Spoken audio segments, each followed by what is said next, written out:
What would you do if you saw an elderly woman being harassed on the subway? What if nobody stepped in except for one unexpected person? This isn't just a story. It's a moment that shook everyone who witnessed it. You'll never guess how Jason Statham turned this chaotic scene into an unforgettable act of... What started as a normal subway ride for Jason Statham quickly turned into a moment that the whole world would soon be talking about. You won't believe what happened next and how it changed everything. Stay with us until the end, because this story will leave you speechless. Don't forget to like, comment, and subscribe to the channel. Your support means everything. And tell us where you're watching from in the comments below. Jason Statham sat quietly on a worn-down plastic seat, his baseball cap pulled low over his face, and a plain hoodie disguising his famous features. The rumbling of the subway train echoed through the metal carriage, a steady, hypnotic rhythm that dulled the senses of the tired passengers around him. His eyes scanned the crowd with subtle, practiced precision. No cameras, no flashing lights, no fans rushing to ask for autographs. For the first time in months, he was just another commuter. He savored the feeling of being invisible. The subway car smelled of metal, old leather, and the faint traces of fast food someone had discarded under the seat. Jason leaned back, his eyes half closed, letting the hum of the moving train wash over him. He hadn't felt this free in a long time. No directors shouting orders, no press tours, no flashing cameras capturing every glance, every mistake. Just him, a man in a crowd. But that momentary peace didn't last. At the next station, the car jolted to a stop, and a group of new passengers poured in. Among them was a young man wearing a gray hoodie with the hood pulled up tight over his head. His sharp eyes darted left and right, scanning the crowd. Jason noticed him immediately. He'd seen this kind of energy before. Restless, twitchy, looking for something or someone to provoke. The young man's eyes locked on a target.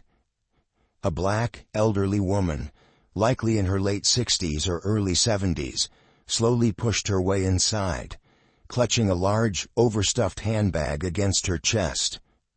Her movements were slow, careful. Her worn-out shoes shuffled across the floor as she tried to find a seat. No one moved to offer her one.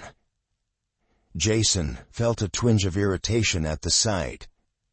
She glanced around hopefully, her eyes landing on several seated passengers, but no one looked up. Her face twisted in quiet disappointment. Jason watched her from under his cap, his jaw tightening. He thought about getting up to offer his seat, but before he could move, the young man in the hoodie stepped forward. At first, Jason thought he was going to help her. But then, it happened. "Move it, Grandma," the young man sneered, his voice sharp and venomous. He blocked her path, forcing her to stop mid-step. Her eyes widened in surprise. She glanced at him, confused, then lowered her head, trying to move around him, but he stepped in front of her again. "I said, move," he barked, shoving her lightly with his shoulder. The old woman stumbled back, gripping the metal pole for support. Gasps echoed from a few nearby passengers. Jason's fingers twitched, his instincts telling him to stand. But he didn't. Not yet. He watched, his eyes narrowing, his heart beating a little faster. The young man chuckled, looking around as if expecting applause. A couple of passengers grinned. A man sitting across from Jason smirked and shook his head in amusement. Others watched, but quickly lowered their gazes, not wanting to get involved. "Look at this old bag," the young man said loudly, turning to the crowd as if he were a comedian on stage. "Dragging her whole house around in this ugly bag. What you got in there, Grandma? Rocks." The few people who laughed did so nervously. Some pulled out their phones and started recording. Jason's fingers clenched into fists under his hoodie. He could feel his pulse in his ears. The old woman didn't say anything. She clutched her bag tighter, trying to walk past him, her eyes fixed on the floor, but the young man wasn't done. He stepped in front of her again, his grin widening. "Where you think you're going, huh?" he sneered, blocking her path. "You deaf, Grandma? I'm talking to you." He shoved her harder this time and she stumbled into the pole. Her handbag slipped from her grip and dropped to the floor with a loud thud. Jason shot up from his seat without even realizing it, but he stopped himself halfway. He sat back down slowly, his eyes locked on the scene, heart pounding in his chest. He wanted to see if anyone would step up. Surely someone would. There were at least 20 people in this subway car. Young men, adults, even women. Someone had to step up. Someone had to say something. No one moved. The old woman bent down to pick up her bag, her hands trembling as she tried to lift it. The young man leaned down at the same time, yanked it from her fingers, and held it high in the air. Her face crumpled in shock and disbelief. "Give that back," she cried, her voice cracking. "That's mine. Please, give it back." "Oh, now you got something to say, huh?" He smirked, shaking the bag in front of her like a toy. "Too late, Grandma. Should have said something sooner." She reached for it, but he yanked it away, laughing. The few passengers who were recording kept their phones up, their faces blank. Some chuckled. Others acted as if nothing was happening. A man in a suit opened his newspaper wider, hiding his face behind it. Jason's jaw tightened so hard it hurt. Every part of him was screaming to move, to act, but he still sat. For a moment, he felt disgusted. Not with the young man, not with the passengers, with himself, for waiting, for testing these people, thinking someone would do the right thing. They wouldn't. He stood up. This time, he didn't sit back down. With slow, deliberate steps, he moved toward the young man. No one noticed him at first, too focused on the spectacle. The young man swung the handbag playfully, like it was a prize he'd just won. The old woman reached for it again, but he shoved her away with his free hand. Jason's eyes darkened. "That's enough," Jason said, his voice low but sharp as a knife. The young man spun around, eyes narrowing at him. "What you say, old man?" He tilted his head, sizing him up. "Who you think you are?" Jason pulled back his hoodie just enough for his face to be seen. The young man's grin faltered. "Give it back," Jason said, his voice deadly calm. Silence fell over the car. The mood shifted. People lowered their phones, faces filled with recognition. "Nah, you ain't serious," the young man muttered, still trying to hold on to his fake bravado. "I don't care who you are, bro. You ain't special." "Last chance," Jason said, taking a step forward. His eyes were cold, sharp as broken glass. "Put it down." The young man hesitated, glancing around at the other passengers, but no one backed him up. Even the man with the smirk looked away. All right," the young man said, raising his hands as if surrendering. "Chill, man. It's just a joke." He crouched down, placing the bag on the ground. "Here, take it. Sheesh." "Apologize," Jason ordered, not moving an inch. The young man frowned. "Man, come on, apologize," Jason repeated, his voice hard as stone. The young man swallowed, his face twisted in frustration. Slowly, he turned to the old woman. "Sorry," he muttered, barely above a whisper. "Louder," Jason snapped. "I said, I'm sorry, all right?" the young man barked, throwing his hands up. Jason stepped forward, eyes locked on his. "Now get on the ground." The young man's face went pale. He hesitated, looking for a way out, but Jason's stare didn't break. Slowly, he lowered himself to the ground, face down, hands behind his head. Jason stood over him, his breathing steady, his eyes never leaving the young man's face. A woman near the back of the car whispered, "Is that Jason Statham?" "Call the police," Jason said to the crowd. No one moved. "Call them," Jason repeated, his voice sharper than before. This time, several people reached for their phones. The old woman sat down, clutching her bag tightly, tears welling up in her eyes. She looked at Jason, her lips trembling. "Thank you," she whispered. Jason didn't say anything. He just nodded, eyes fixed on the young man on the floor, ensuring he wouldn't move. The subway doors slammed shut with a metallic clang, sealing off the outside world. The train jerked forward, and the rumble of its movement echoed through the narrow metal chamber. Jason Statham stood firm, his eyes locked on the young man lying face down on the cold, dirty floor of the subway car. His breathing was slow and steady, every muscle in his body poised like a coiled spring, ready for any sudden movement from the man below him. The old woman sat a few feet away, gripping her bag as if it were a lifeline, her eyes fixed on Jason with quiet gratitude. She didn't say anything, but her silence spoke volumes. The mood in the train had shifted entirely. The same people who had laughed at the young man's antics now sat in stunned silence. Some lowered their phones, others glanced around nervously, as if unsure where to look.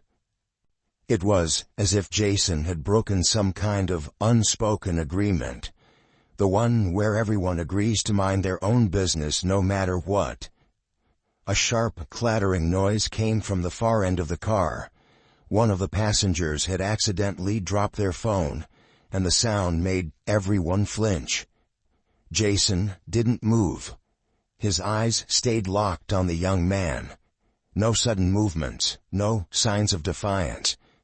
The young man's breathing was shallow, his head turned just enough to see Jason from the corner of his eye. His cocky smirk had vanished, replaced by fear. "Don't even think about it," Jason said quietly, his voice low but sharp as a razor. "I ain't movin', man," the young man replied, his voice muffled by the dirty floor beneath his face. His breathing was quick and uneven now. "I ain't movin', I swear." "Good," Jason replied, his tone colder than steel. A woman sitting nearby shifted uncomfortably. Her eyes darted between Jason, the young man, and the old woman. She glanced at her phone like she was considering calling someone, but instead, she shoved it into her purse and stared at the window, as if it might somehow save her from the tension. "Did someone call the police yet?" Jason asked, his eyes scanning the car. The passengers exchanged nervous glances, but no one spoke. Jason raised his voice. "I said, did anyone call the police?" A man in a suit at the far end of the car cleared his throat, still tapping on his phone. Yeah, I called," he muttered without making eye contact. "They said they're on the way." Jason gave him a single nod, then turned his attention back to the young man. "You hear that? They're on their way. You better think real hard about what you're gonna say when they get here." "I ain't doing nothing, man," the young man muttered, his voice laced with bitterness. "She dropped her bag, that's all. Y'all overreactin'." Jason crouched slowly, his movements calculated, controlled. He lowered himself until he was at eye level with the young man, his piercing gaze unrelenting. "Don't lie to me," Jason said, his voice barely above a whisper. "I saw everything. Everyone here saw everything. The only thing you should be thinking about now is how you're gonna make this right." The young man didn't answer. His eyes flicked to the crowd, scanning for sympathy, but there was none. Everyone avoided his gaze now, acting like they hadn't seen anything, hadn't heard anything. The same people who had laughed at the old woman now stared at the floor, their phones, or the windows, anywhere but at him. Jason stayed crouched for a moment longer, letting the weight of his words sink in. Then, with slow, deliberate movements, he stood back up, never taking his eyes off the young man. The silence in the car grew heavier. The rumbling of the train on the tracks was the only sound, but even that felt distant. Minutes passed. Each second felt like an hour. Jason's eyes stayed locked on his target, unblinking, unwavering. He didn't need to do anything more. His presence alone was enough to keep everyone in line. Then, finally, the intercom crackled to life. "Next stop, Grandview Station. Please stand clear of the doors." Jason glanced at the old woman. Her eyes met his for the first time since it all began. There was a quiet understanding between them, something that didn't need words. She wiped at her eyes with a tissue, her hands still trembling. Jason gave her a short nod, and for the first time, she smiled. It was faint, but it was there. The train slowed, the squeal of the brakes filling the air. The young man on the floor stiffened, his breathing growing more erratic. His eyes darted to the door, calculating. Jason knew exactly what he was thinking. "Don't," Jason said sharply, his eyes narrowing. "You try it, and I promise you'll regret it." The young man froze like a deer caught in headlights. His hands twitched, but he didn't move. The train came to a full stop, the doors hissing open. A few passengers glanced toward the exit as if they were debating whether to leave or stay. Two people got up and stepped off, their eyes locked forward, avoiding Jason and the scene behind them. "Stay seated," Jason said calmly but firmly. His eyes flicked to the few passengers who looked like they were about to leave. "Everyone stays right where they are." One man hesitated, then slowly sat back down. The other pulled out his phone and pretended to scroll, but Jason could see his fingers were shaking. Suddenly, the distant sound of police sirens echoed from outside the subway tunnel. They grew louder as the train sat idle at the station. The young man's breathing grew frantic. His fingers twitched like he was weighing his options, his muscles tensing. "Don't do it," Jason warned again, his tone like a growl from a predator that's done playing with its prey. Another minute passed, then the train doors closed with a soft hiss. The train jolted forward, heading toward the next station. Jason glanced at the old woman. She clutched her bag even tighter now, her eyes locked on him with a quiet determination. There was a fire there, a strength that hadn't been there before. She wasn't just a victim anymore. She was something more now. The young man muttered something into the floor, his face twisted in frustration. Jason raised an eyebrow. "What's that? Speak up." "I said, this is stupid," the young man hissed. "You acting like you a cop or something." Jason chuckled under his breath. "I don't need a badge to know what's right and what's wrong." He tilted his head, his eyes narrowing. "You do, though." The sirens grew louder and soon, flashing blue and red lights lit up the subway windows. The train began to slow as it neared the next stop. The tension in the car reached a boiling point. "Grand Central Station," the intercom announced. "Stand clear of the doors." Jason's eyes never left the young man. The car jolted as the train came to a stop. Passengers braced themselves. A second later, the doors hissed open. Silence. Then, heavy footsteps. 4 uniformed police officers entered, their faces sharp and focused. Their eyes scanned the car, instantly locking onto the man on the floor. The lead officer, a tall man with a buzz cut, stepped forward. "What's going on here?" Jason didn't flinch. He nodded toward the young man on the ground. "This one tried to rob that woman," he said, pointing at the old woman who sat up a little straighter. "He shoved her, snatched her bag and tried to run. I stopped him.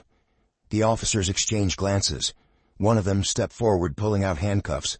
"All right, on your feet," he barked at the young man. "Man, I didn't do nothing," the young man protested, but the officer grabbed him by the arm and yanked him to his feet. "I didn't do nothing. She dropped it." "Tell it to the judge," the officer snapped, twisting his arms behind his back. The metal clink of the cuffs echoed like a bell of finality. Jason watched as they pulled the young man off the train. Passengers exhaled in relief, some whispering among themselves. The old woman wiped away a tear, her eyes locked on Jason. "Thank you," she said softly. Jason gave her a small nod. He didn't need to say anything. The message was clear. The train doors closed. The rumble of the tracks returned. Jason sat back down, his heart steady, his eyes distant. The old woman smiled faintly at him once more before looking away. The subway rolled forward into the tunnel, and Jason closed his eyes, finally letting himself feel the weight of it all. The subway train moved through the underground tunnels with a steady, rhythmic clatter, but the air inside the car was anything but calm. Jason sat near the end of the carriage, his eyes fixed straight ahead, though his mind was still locked on everything that had just happened. The old woman sat across from him, her eyes distant but her hands still gripping her bag like it might be stolen again at any second. Her fingers twitched every so often, a sign that the fear hadn't fully left her body. The mood in the car had shifted from tense silence to something more uncomfortable: shame. None of the passengers made eye contact with each other. Their gazes were either on their phones or glued to the window, watching the dark subway walls zip past like a film reel no one wanted to see. A few of them had been bold earlier, cheering on the young man, laughing at the old woman. But now, none of them had anything to say. Their faces were pale, their eyes downcast. Jason noticed every bit of it. The police officers had left with the young man in cuffs at the last stop, but the weight of their presence still hung in the air. Jason glanced over at the old woman. She hadn't said a word since she thanked him. Her eyes darted around, like she was waiting for something else to go wrong. He knew that feeling. The feeling that trouble was never really gone. "Are you all right?" Jason asked, his voice low but firm enough to cut through the noise of the train. The old woman blinked, looking up as if she'd been pulled from a deep thought. Her eyes met his, and for the first time, she didn't look afraid. "I'm fine, baby," she said with a weak smile, her voice soft but steady. "I've been through worse." She adjusted her bag on her lap, patting it like it was a child that needed comfort. "But I appreciate you for what you did back there. Most folks would have just watched." Jason nodded, his eyes narrowing as he glanced around the car at the passengers, still pretending they didn't hear anything. "Yeah, I noticed," he muttered, his jaw tightening. "People are real brave until it's time to be."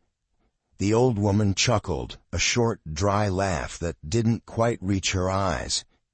"Ain't that the truth?" she replied.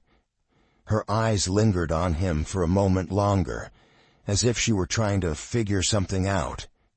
She tilted her head, squinting slightly. "You look familiar. I seen you before." Jason leaned back and pulled the brim of his cap lower over his face. "Just got one of those faces," he said casually, looking away. She chuckled again, shaking her head. If you say so." Minutes passed in relative quiet. The sound of metal grinding against metal filled the space, broken only by the robotic announcement of the next station. A man near the front of the car glanced at Jason, his eyes squinting like he was trying to connect the dots. Jason ignored him, keeping his eyes forward. The man reached for his phone, swiped a few times, then glanced at Jason again. His eyes widened. "Yo," the man muttered under his breath, his gaze darting between Jason and his phone. His lips parted, and Jason could see what was coming. The man's eyes locked on Jason, his face lit up with realization. He leaned forward, his eyes practically glowing with excitement. Yo, wait a second. Is that Jason Statham?" he said just loud enough for the other passengers to hear. Heads turned. Whispers followed. People leaned forward, their eyes wide, their hands slowly reaching for their phones. The same people who'd sat in silence moments ago were now buzzing with energy like bees in a broken hive. "Is that really him?" a teenage girl whispered to her friend, pointing toward Jason with her phone halfway up. "Holy, that's Jason Statham," another man mumbled as he lowered his headphones and squinted for a better look. Jason sighed, his face hardening. He'd been in this situation more times than he could count. It always started the same way. A quiet whisper, then the glances, then the phones, then the pictures.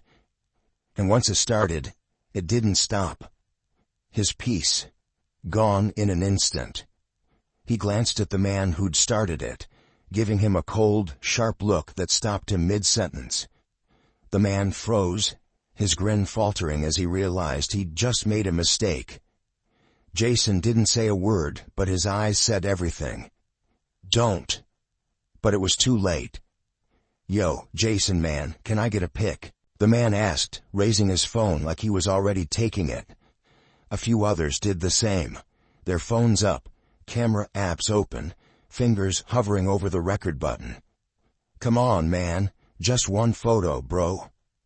Jason shook his head slowly, his eyes cutting through the man like a blade. "Not today," he said, his voice calm but firm. He didn't shout. He didn't need to. The man slowly lowered his phone like a child being scolded. One of the teenage girls wasn't as easily deterred. She snapped a picture anyway, the soft click of her phone's camera loud enough to make Jason's eyes snap toward her. She gasped and quickly lowered her phone, blushing bright red. The old woman watched the whole scene with a bemused smile on her face. She leaned forward, her eyes twinkling with recognition. "I knew it," she said softly, her grin growing wider. "I knew I'd seen you somewhere before." She sat back, nodding to herself, like she'd solved a puzzle that had been bothering her all day. "Jason Statham, huh? Well, I'll be." Jason glanced at her, and for the first time since he got on the train, he smiled. "Don't blow my cover," he said quietly, tapping the brim of his cap. "Your secret's safe with me, baby," she replied with a wink. The intercom crackled. "Next stop, Midway Junction. Doors will open on the right." The train began to slow, the weight of it pushing everyone slightly forward in their seats. A few passengers gathered their bags, ready to get off. Jason kept his eyes on the floor, letting the moment pass. But he knew better. The whispers didn't stop. The stares didn't stop. And now, the cameras wouldn't stop. A man near the back of the car whispered, "Yo, I'm putting this on TikTok." Jason closed his eyes, exhaling slowly.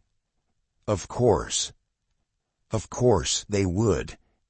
It didn't matter what he'd just done. It didn't matter that he'd stood up for a woman who needed help. To them, it was a moment to record, a video to post for likes and views. The train screeched to a halt, the door sliding open with a soft hiss.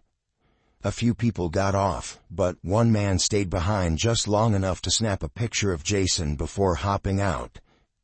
Jason watched him go, his jaw tight, his hands gripping the edge of his seat. The old woman watched him for a moment, then leaned forward, her voice soft but full of wisdom. "Don't mind them, baby," she said. "They only see the flash, not the fight." Jason glanced at her, his brow furrowed. She smiled, tilting her head toward him like a grandmother sharing a secret. "You did the right thing," she said firmly. "Doesn't matter who sees it." The train doors slid closed. Jason sat in silence, her words sinking in. For a moment, he felt lighter. Then, his phone buzzed. He pulled it out of his pocket, glancing at the screen. A notification popped up from social media. "You're trending, bro. Jason Statham stops robbery in subway." He stared at the notification for a moment. Then came another. "Statham stops subway attack, hero in real life too." Another. "Video of Jason Statham handling thug on subway goes viral. Watch here." Jason turned off the screen, slid the phone back into his pocket, and leaned back in his seat. He glanced at the old woman one last time. She was looking out the window now, her bag safe in her lap, her hands steady once again. The train rattled on, deeper into the tunnel, and Jason closed his eyes. No cameras, no flashes, no noise. Just the steady hum of the subway tracks beneath him. But he knew it was already too late. Somewhere out there, his face was on a screen. Somewhere, someone was sharing it, and the world would be watching by the time he reached his stop. The subway car rattled forward, the dim fluorescent lights flickering overhead with every jolt of the train. Jason sat with his arms crossed, his eyes closed, but his mind was far from at peace. The weight of what had just happened pressed down on him, heavier than any role he'd ever played. He knew it was only a matter of time before his phone would start buzzing with calls, texts, and notifications. Fame was a double-edged sword, and he had just sharpened it. The old woman sat quietly across from him, her eyes locked on her bag. She had stopped shaking. Her fingers ran slowly over the fabric of the bag, tracing its seams as if grounding herself back into reality. Every so often, she glanced at Jason. It wasn't a look of awe or curiosity. It was something deeper. Respect, maybe. Gratitude. At the far end of the car, two teenage boys were huddled together, whispering while glancing at their phones. One of them snickered, tilting the screen so his friend could see. Jason didn't need to guess.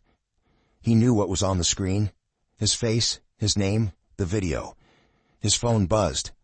Once, twice, then again. He pulled it out slowly, dreading what he would see. Sure enough, there it was. Messages from his agent, his publicist, and 3 other people he hadn't spoken to in weeks. "Jason, call me ASAP. You're blowing up online. We need to get ahead of this." "Dude, you're a legend for that. Everyone's talking about it." Jason turned off the phone and shoved it back into his pocket. He wasn't ready for that yet. Not now. He leaned forward, resting his elbows on his knees, letting out a long breath through his nose. The weight on his shoulders didn't feel any lighter. If anything, it felt heavier. The subway announcer crackled through the intercom. "Next stop, Sycamore Station. Doors will open on the right." A woman near the middle of the car stood up, adjusting her coat and grabbing her purse. She glanced at Jason, her eyes lingering for a moment longer than necessary. She didn't say anything, but she knew. They all knew. Recognition was like a chain reaction. One person points, then another, and before long, the whole world knows who you are. "Is that him?" one of the teenage boys whispered to his friend. His phone held low, but his eyes darkened toward Jason. "I swear, that's him, bro. That's Statham." His friend glanced over, his eyes widening. "No way," he muttered, his hand already reaching for his phone. Jason saw it out of the corner of his eye. His patience was running thin, but he kept his cool. He leaned back against the seat, tilting his cap lower to cover more of his face. It wouldn't help. It never did.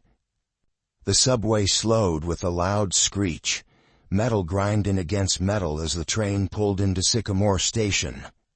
The doors slid open, letting in a rush of cool air. A few passengers shuffled out, exchanging quick glances at Jason on their way past him.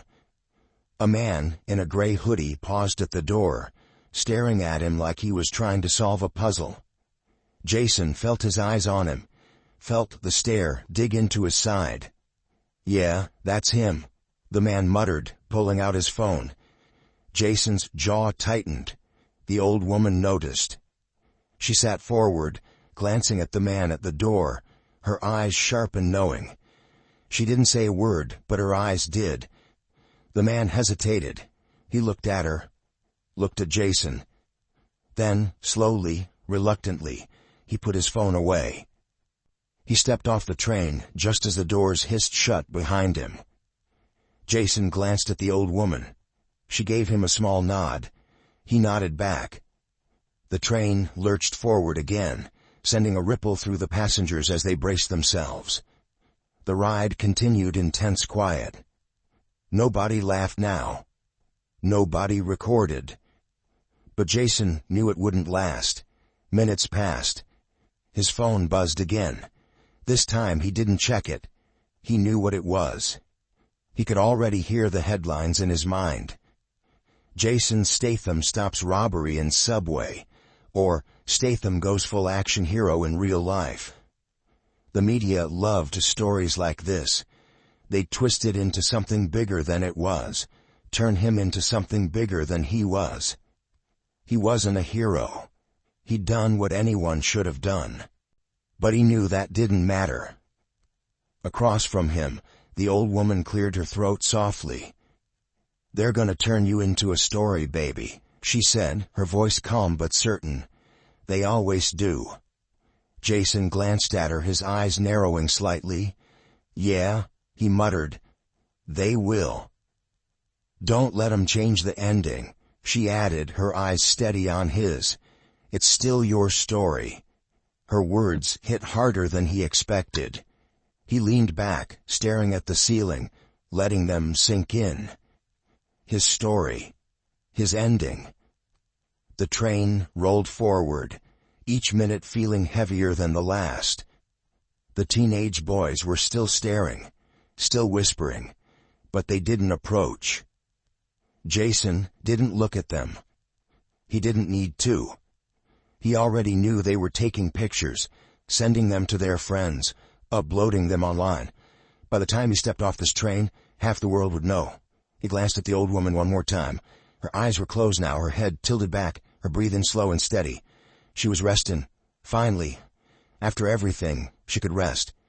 Jason watched her for a moment, a quiet calm settling in his chest. His phone buzzed again. His patience snapped. He yanked it out of his pocket, ready to turn it off for good. But then he saw the message at the top of the screen. It wasn't from his agent, his publicist, or some random news alert. It was a text from his sister. "Proud of you, Jay. You did the right thing." Jason stared at it. Just those words. Simple, clean, real. He felt his chest tighten in a way that had nothing to do with stress or frustration. He slipped the phone back into his pocket, leaned forward, and rested his elbows on his knees again. For the first time since the whole thing started, he let himself breathe. The intercom crackled.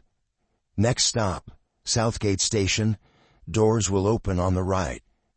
Jason sat up straighter. This was his stop. He glanced at the old woman. Her eyes were still closed, her breathing even. He didn't want to wake her. She'd been through enough.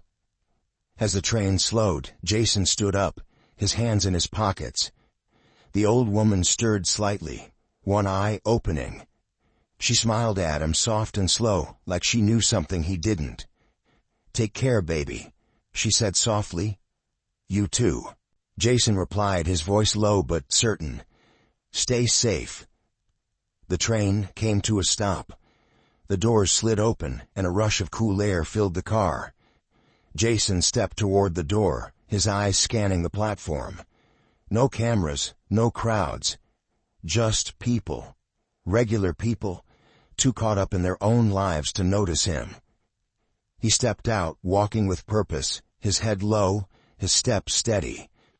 Behind him, the train doors hissed shut. He didn't look back. He didn't need to. As he walked down the platform, his phone buzzed again, then again, and again. His agent, his publicist, the news alerts, the messages from people he hadn't spoken to in years. All of them wanting a piece of the story. His story. He kept walking, kept his head down, kept his steps steady. The world could watch if it wanted to. Let them watch. Because for the first time in a long time, Jason wasn't playing a role. This time he was just a man doing the right thing. The sun was setting over the city skyline, casting long golden rays across the streets below. Cars honked in the distance, and the hum of urban life filled the air. Jason Statham stood at the window of his apartment, one hand on the windowsill, the other holding his phone. He had been standing there for the past 20 minutes, just staring at the screen, watching the messages pour in one after another. Notifications stacked up like falling dominoes. His inbox was overflowing with texts, missed calls, and social media mentions. His face remained unreadable, but his fingers tapped against the edge of the phone, slow and deliberate. Jason, the video has 2 million views already. Call me. We need to get ahead of this, Jason. The media is all over it. Man, you're a hero for real. People love you for this. He scrolled through the messages, his eyes narrowing. Most of them were from his agent, his manager, and random people he hadn't spoken to in years. The rest were news alerts from every major outlet. He knew exactly what they were saying. They were turning him into a headline. Jason Statham stops racist attack on elderly woman in subway. Real-life action hero. Statham takes down thug on NYC train. Hollywood star becomes symbol of anti-racism in viral video. Jason rubbed a hand over his face, letting out a slow, heavy sigh. They weren't even telling the story right. They never did. It wasn't about him. It wasn't supposed to be about him. It was supposed to be about the woman. It was supposed to be about how no one helped her until it was too late. But that wasn't a story people wanted to hear. No, they wanted a hero. They wanted Jason Statham, the action star, to swoop in and save the day like it was one of his movies. He tossed the phone on the table and sat down on the couch, leaning forward with his elbows on his knees. The weight of it all sat on his shoulders like a lead blanket. He didn't ask for any of this. He didn't want it. His whole goal that day was to be invisible, just another guy on the subway. But now, the world was watching. A knock echoed through the apartment, sharp and loud. Jason turned his head slowly, eyes narrowing toward the door. Another knock, this time more urgent. "Jason, it's me, Derek." A familiar voice called from the other side. "Open up, man, I know you're in there." Jason hesitated for a moment, then stood and walked toward the door. He unlocked it, pulled it open, and was met with the familiar face of Derek, his longtime friend and sometimes bodyguard. Derek stepped inside quickly, looking around like they were being followed. He had his phone in his hand, his face tight with concern. "Man, you're all over the news," Derek said, shaking his head as he glanced around the room. "It's everywhere. Twitter, TikTok, Instagram, you name it. You're viral, bro."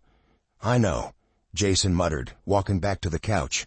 He sat down, rubbing his temples. "Don't need to see it to know. My phone won't stop buzzing." Derek sat next to him, still scrolling on his phone.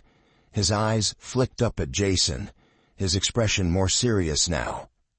"They're calling you a hero, Jay. People love you for this. They're saying you stood up when nobody else did. You know how rare that is." Jason let out a short, humorless laugh. "Yeah, well, they weren't on that train.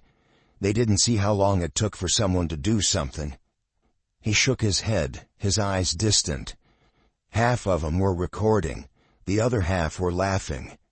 Nobody moved till it was almost too late. "Doesn't matter now," Derek said firmly, putting his phone down. "What matters is they saw you do it. That's all people care about." He leaned forward, his eyes locked on Jason. "They're talking about interviews, man.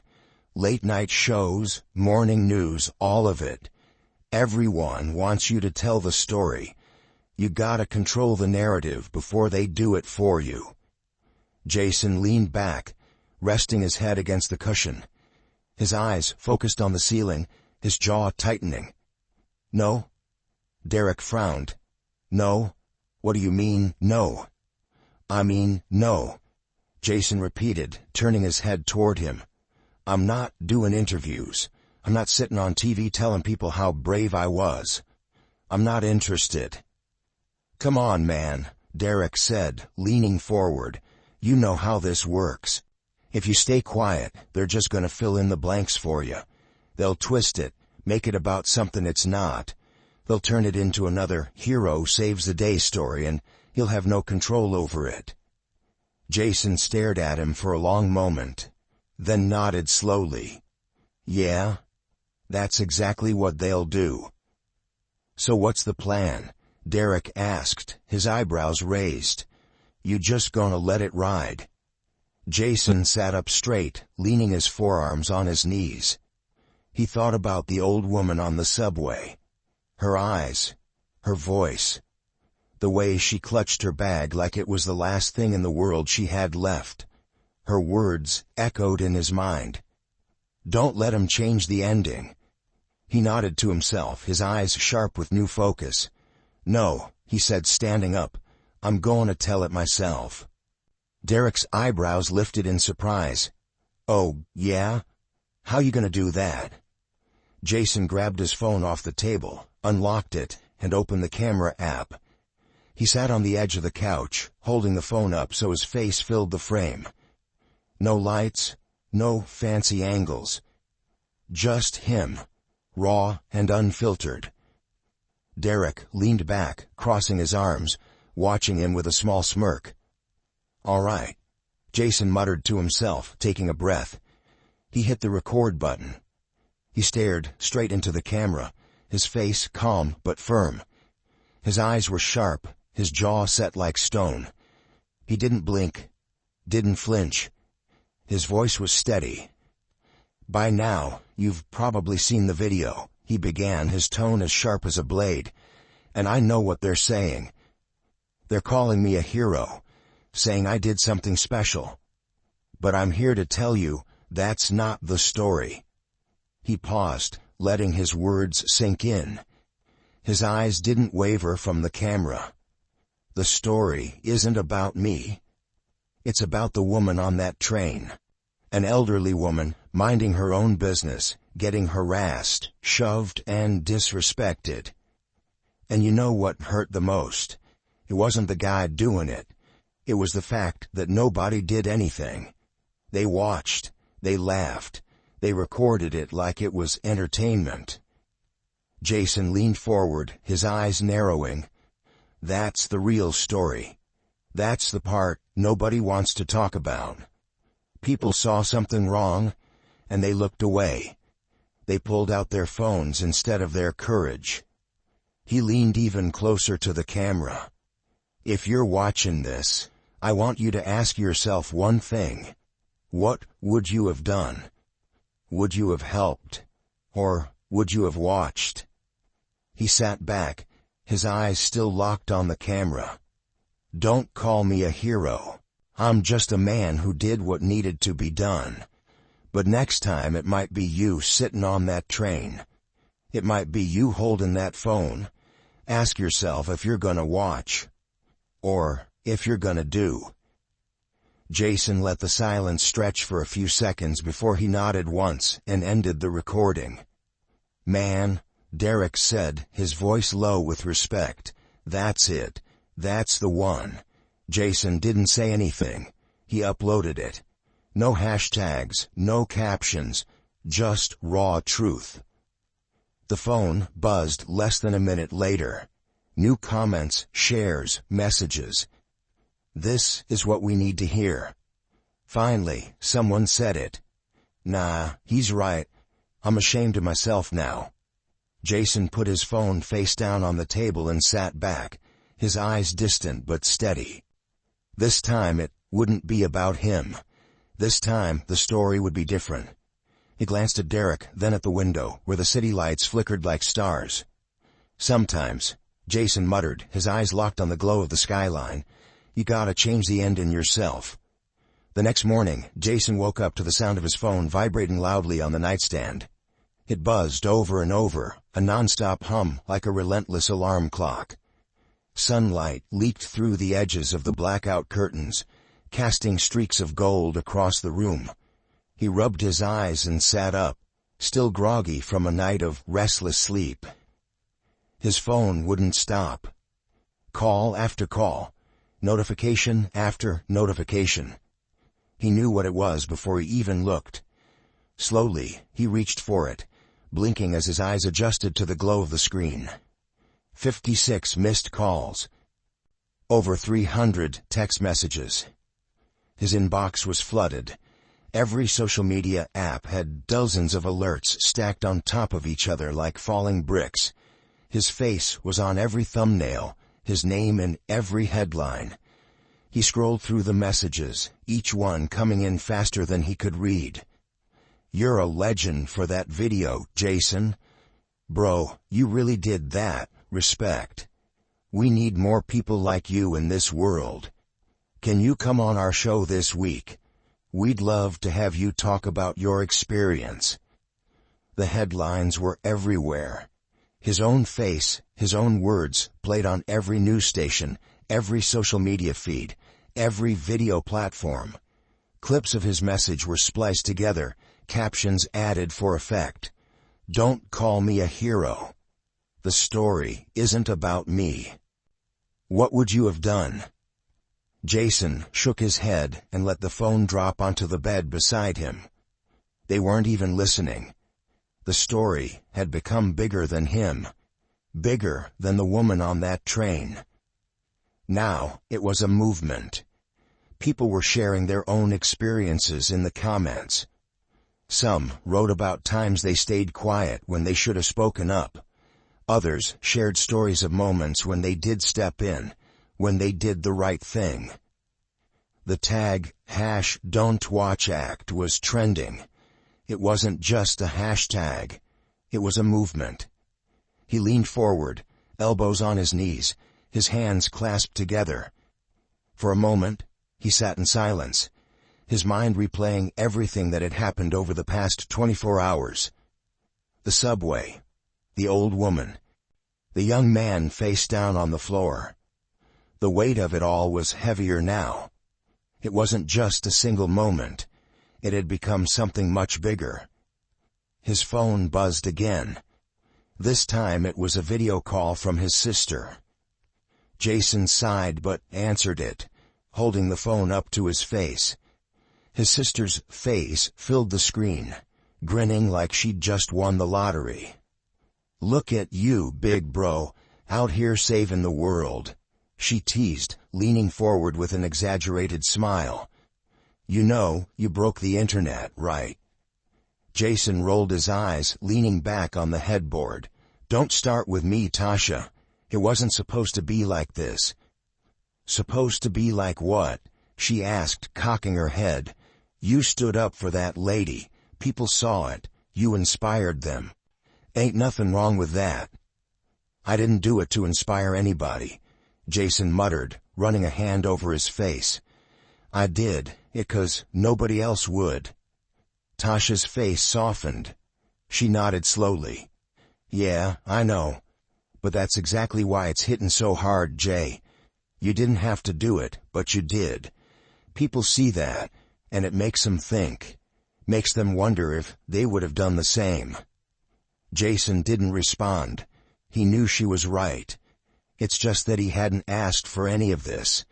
He'd wanted to stay in the shadows, stay invisible.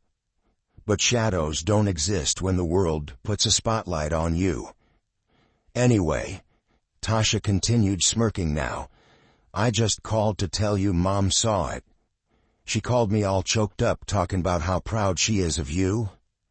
She grinned wider, leaning closer to the camera. She said, tell Jason he finally did something worth talking about. Jason chuckled, shaking his head. Yeah, that sounds like her. You good though? She asked, her eyes narrowing with concern. For real, Jay, all jokes aside, you good? He paused for a second, thinking about it. He glanced at the phone on the bed, still lighting up with new messages and notifications.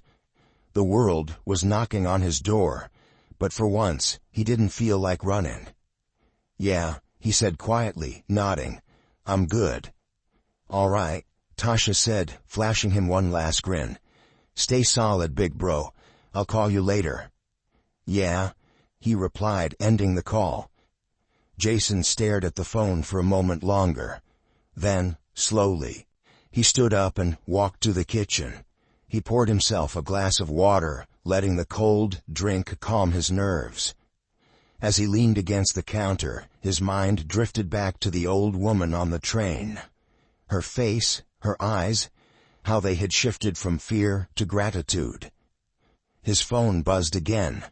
This time it was a notification from a news outlet. New developments in subway assault, police release statement. Jason raised an eyebrow, tapped on the alert, and opened the article. The headline read, Suspect in subway incident faces multiple charges, including assault and robbery. He scrolled down. The article explained how, after reviewing footage from the subway's security cameras, the police had decided to press charges against the young man. Witness statements and video evidence confirmed everything Jason had described. It wasn't just his word anymore. The system had seen it too. Near the bottom of the article there was a quote from the old woman. Her name was listed as Dorothy Henderson, 72, retired nurse. Her words hit Jason harder than any news headline. I was scared. I thought nobody would help me. But then he did. He didn't do it for fame or attention. He did it 'cause it was right. People need to remember that. Sometimes you just have to do what's right. Jason stared at the screen for a long moment. He could feel something shift inside him, something steady and unshakable. He placed the phone face down on the counter and looked at his reflection in the kitchen window. His face looked tired but sure. He walked back to the living room, sat on the couch, and picked up his phone again. No cameras, no scripts, no interviews, just him. He opened the camera app and hit record. This time there were no long speeches, no dramatic pauses. Just truth. His face filled the screen, calm but firm. By now, you've all seen the video, he said. His eyes didn't waver. And you've probably seen the headlines. They're calling me a hero again. I'm not. I'm just a man who saw something wrong and did something about it, that's all. He leaned forward. His eyes were sharp, piercing the camera like he was talking to every person watching. But this isn't about me. It never was. It's about her. Her name is Dorothy Henderson. She's 72 years old. She's a retired nurse. She's somebody's mother, somebody's grandmother. She didn't deserve what happened to her. None of it. Jason's voice grew firmer, his jaw tight with purpose. This ain't about me. And it ain't about being a hero.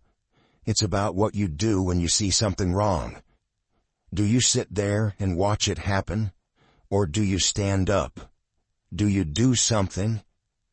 He let that question hang in the air for a few seconds. Then, with a small nod, he finished with one final sentence. Next time you see it, don't watch, do. He ended the recording and uploaded it. No captions, no hashtags, just truth. Within minutes, the video was everywhere. Comments flooded in. People shared it with their own stories. Parents posted it for their kids to see. Schools played it during assemblies. The hashtag #Don'tWatchDo trended worldwide within an hour. Jason sat back on the couch, his eyes closed, his mind finally at ease. His phone buzzed nonstop, but this time, he didn't mind. This time he'd told the story the way it needed to be told, not about him, about her. He leaned his head back, the sound of the city outside drifting through the window. The world would always be loud, always be watching. But for the first time in a long time, he didn't feel like he had to run from it. He'd changed the ending. This time the story was his. And that's the end of this unforgettable story. But it doesn't stop here. It's a reminder that sometimes doing the right thing can change everything. If you were moved by this story, be sure to like, comment, and subscribe to the channel. Your support motivates us to create more powerful stories like this one. And don't forget to tell us where you're watching from in the comments below. We're always reading them.